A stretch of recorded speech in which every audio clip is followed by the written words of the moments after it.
You always make the worst of you. And to think that we learned this when I was small, there was this cowboy chasing a bad guy. Then you see posters in the movies, dead or alive, $500. We do not even do that. I always say to the police and the military who will be assigned in my city when I was mayor, give me a clean city. It's up to this guy to interpret what is cleaning the city. This police, this military, the guys in front of you are the police and the military men. They have been to school. They were taught the rudiments of how to kill and how not to kill. That's their job. They are not ignorant of that. I said they stayed there in the academy for 4 years. What else am I supposed to do when I give the orders? Do I have to lecture again? The same lectures given to them for 4 years? So what prompted me to change foreign policy is that not almost getting a raw deal with the West. And EU signed a manifesto,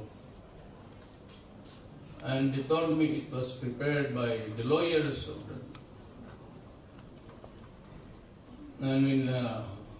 said that the lawyers warned me that I can be prosecuted, and then I realized that what is happening now in EU and everything is because they have stupid lawyers. They cannot even agree to let out the migrants. They were so benevolent at first. Then now it's winter time, some of the guys who came in late are drove out back to the sea, not accepted in their home. So they will die there and rot in the cold.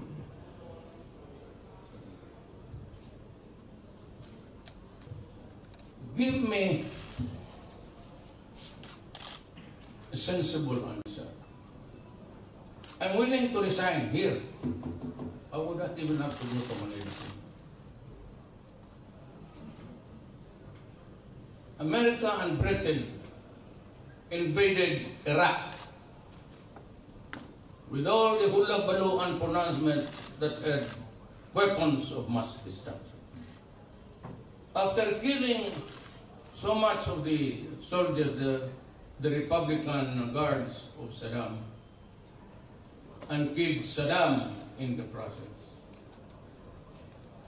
they found out, with all its might and technology and human intelligence, that there was no weapons of mass destruction.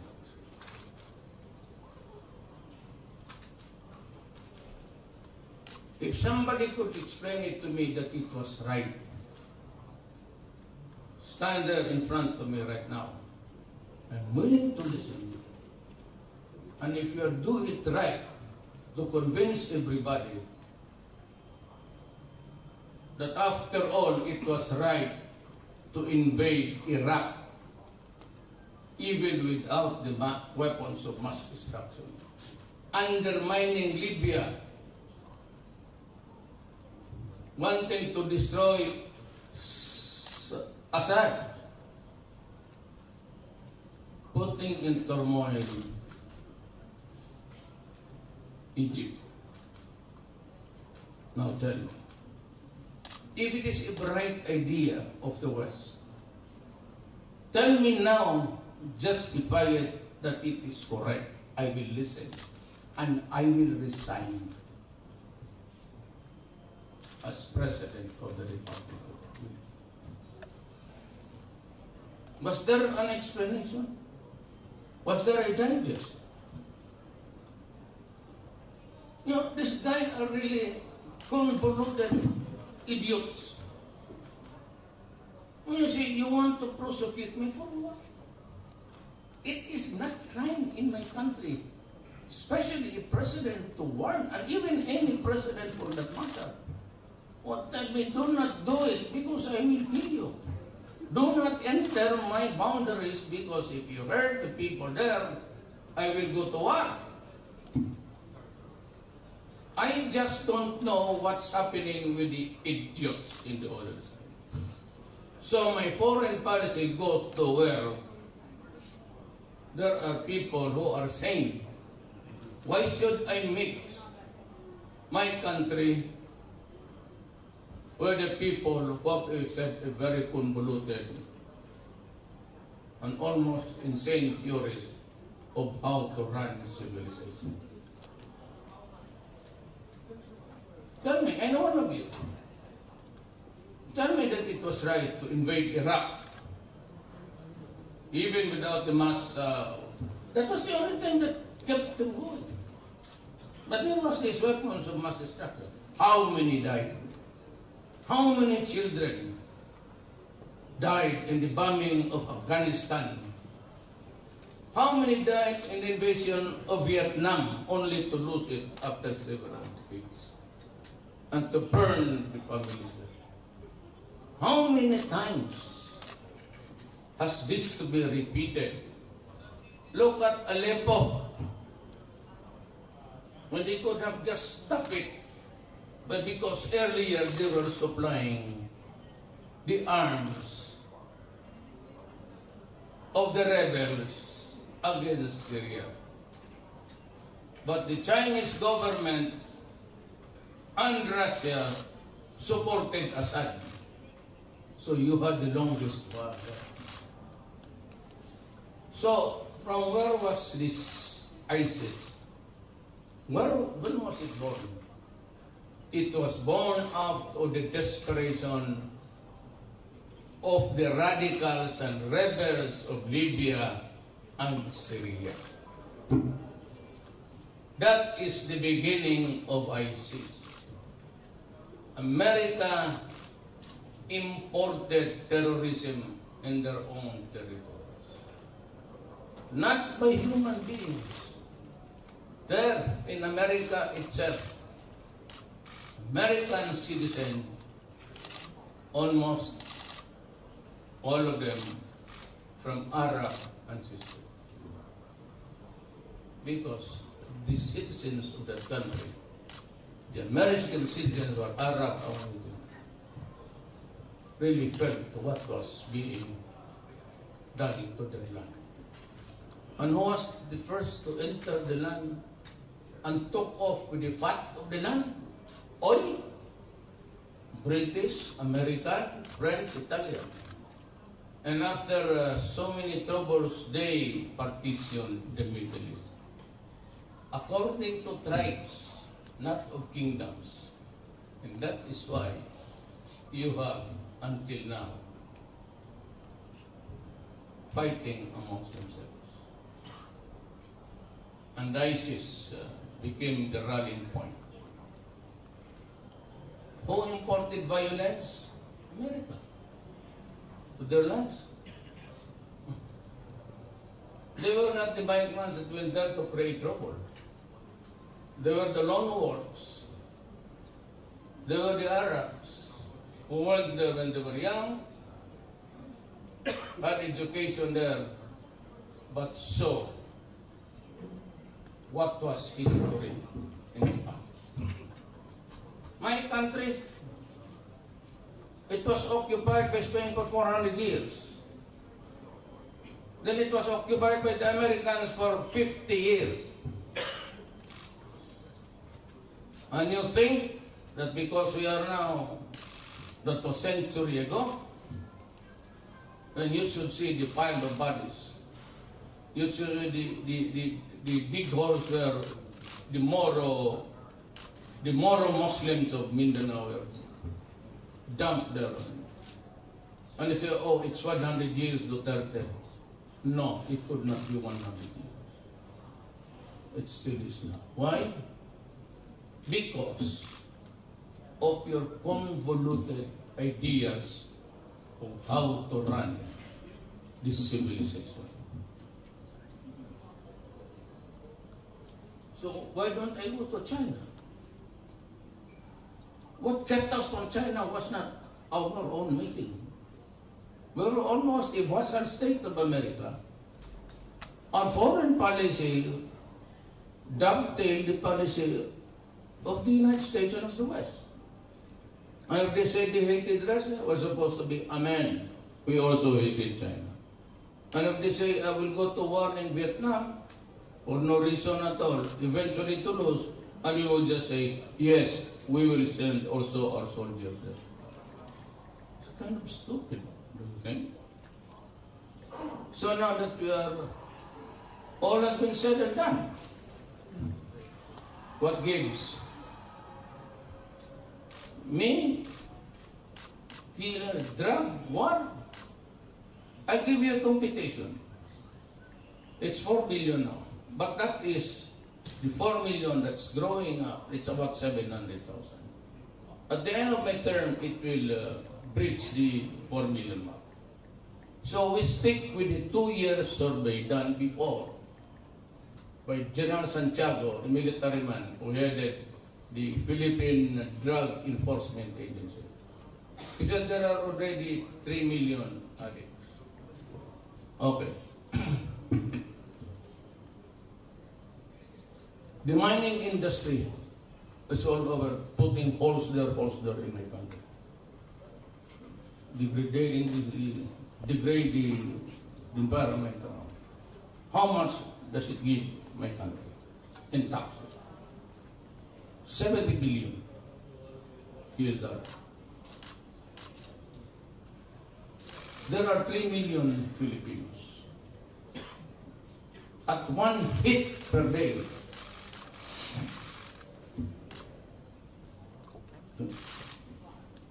times 3 million, that is 6,000 per person a month. If you multiply it by the 3 million, that's 18 billion a month. If you multiply it by 12, that's 260 billion a year. Money which the father or the family would have to buy rice, medicines, food.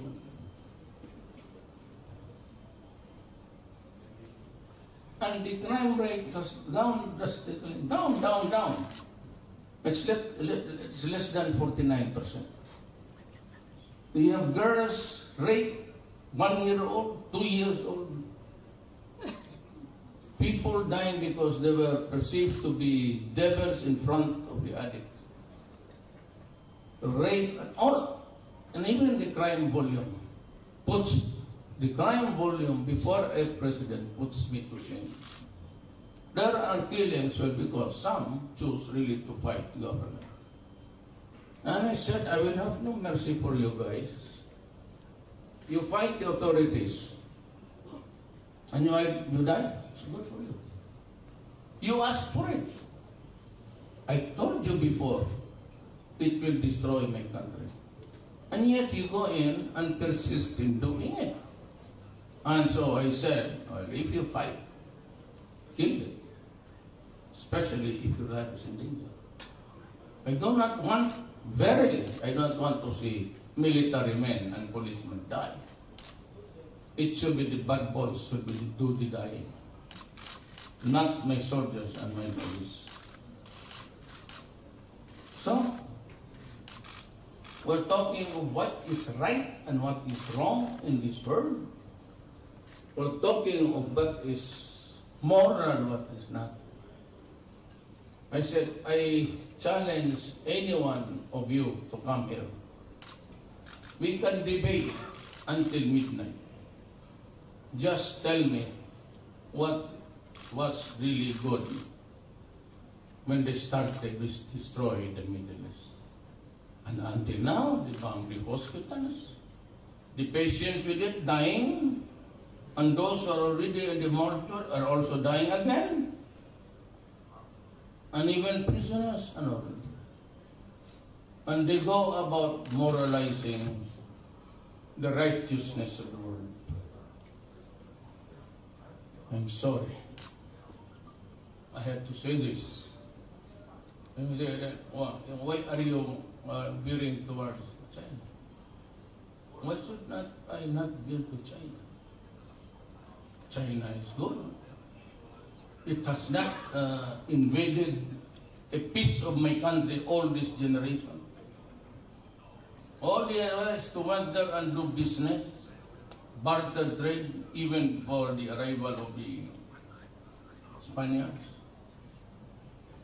A lot of Chinese descended Filipinos, almost everyone. We have not seen any atrocities committed of late. The wars of Genghis Khan and Kublai Khan, etc. That is really good history. But the events of the recent times,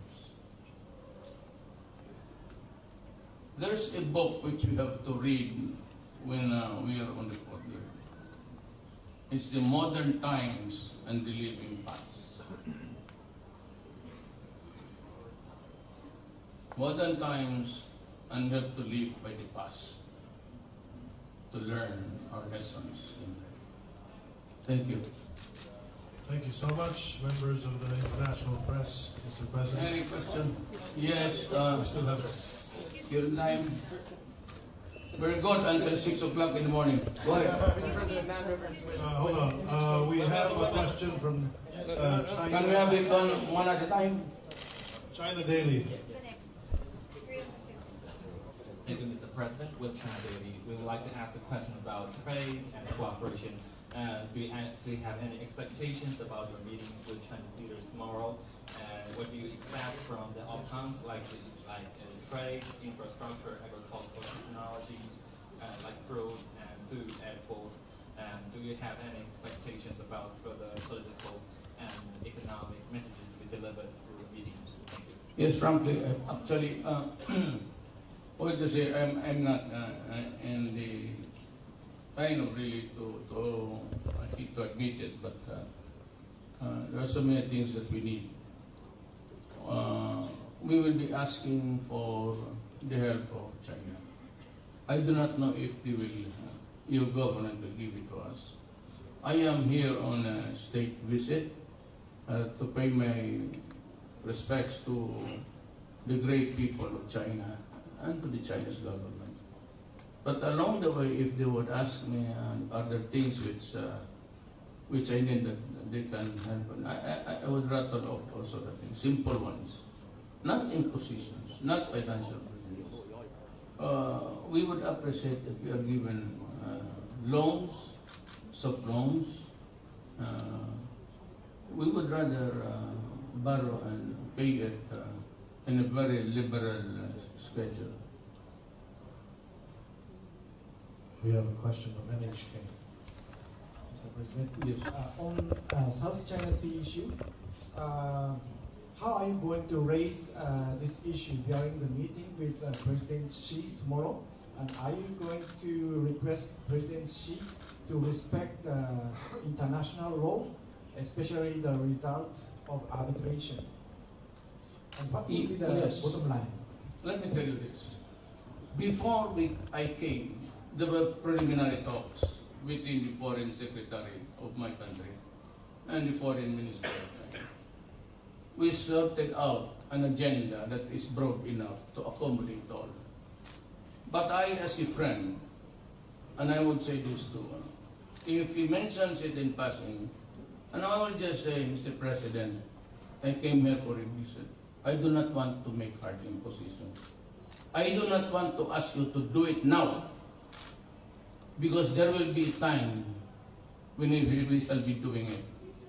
But I have to be courteous, and I have to wait for your President to mention it in passing for me to respond. It is in the broader outlines of talks that you have agreed.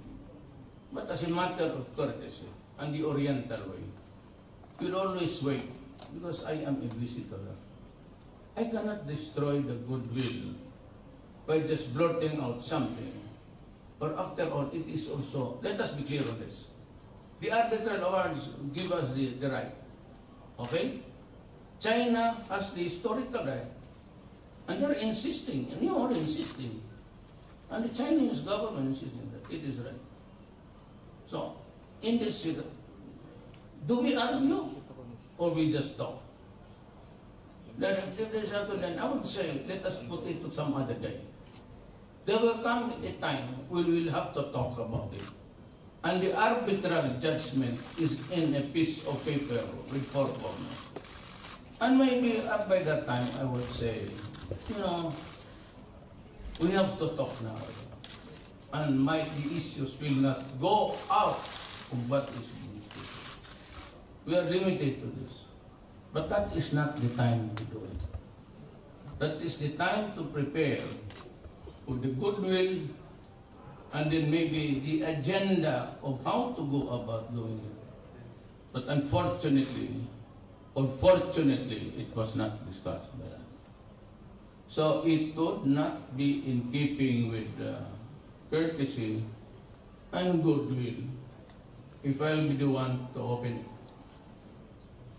Because after all, I did not come here to agree to talk about the China Sea.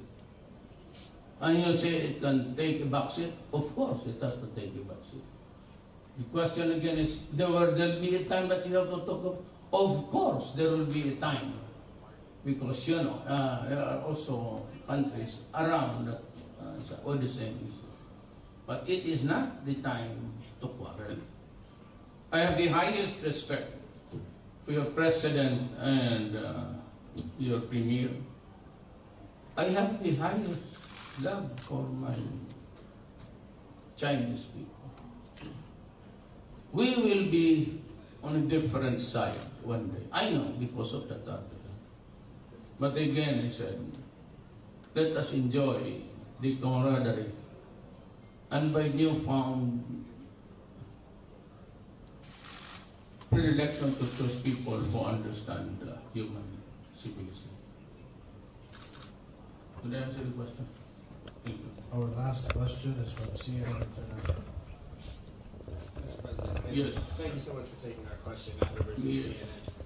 Sir, with the understanding that on this particular trip you will not be talking in substantive terms in terms of negotiating over the South China Sea, when that day inevitably comes, would there be room for some sort of bargain? For instance, if China allowed Filipino fishermen back into the area, would you ever allow China to build another artificial island in that area? Or is that a red line for you?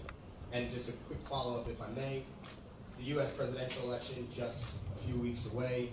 What are your thoughts on the candidates, and do you have a preference for which candidate should win? Thank you very much for your time. In the matter of fishing rights, I leave it to China to decide. We'll be talking about it. And if you didn't mention it in passing, the arbitral judgment, and I would say, okay, if that is what you want, if there are things really which have to be talked of preliminarily, we can do it now. We can set the broad lines. I said, but there will be more art in positions. There will be no asking of concessions and everything. And the third is, with the elections, I don't know which way it will go. If I were just an ordinary citizen of the Republic of the Philippines, I'd gladly give you my choice. Problems I have in my burden, the Republic of the Philippines, which you are not allowed by protocol and by law to side with anybody. Of course, if you whispered to me to which side I belong, I'll tell you, and you'll be surprised. You sure you don't want to tell us now? It's not good, it's not allowed, and I am sure that I get a lot of flack for that. Thank you so much, members of the international press. Good evening.